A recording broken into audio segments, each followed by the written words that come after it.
Tak neviem, v prvom si myslím, že každý zápas je iný a dneska to bolo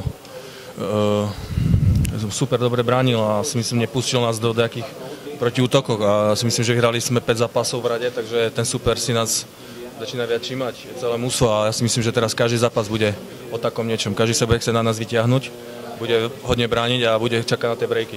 Takže my sme hrali piatok vyniký zápas vo Viedni a nás to stálo hodne sil, takže dneska klobúk dole pre celým manšaftom, ak sme to zvládli.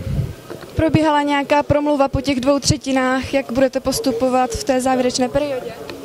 Tak si myslím, že každý z nás je tam natoľko skúsený, že vie, že proste že niekedy to padne, jak sa povie, z rohu a niekedy máte čisté šance a to proste nepadne. Takže išli sme celý tým tvrdo za tým a šťastie sa potom oklonilo k nám a bereme 2 body.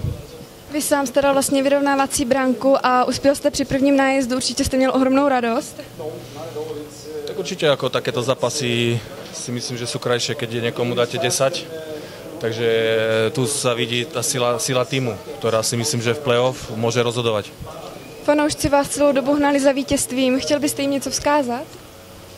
Tak asi myslím, hral som hoci kde inde dlho už, ale ako myslím, že fanúšici v Znojme patria si myslím, že najlepší, kde som kedy zažil.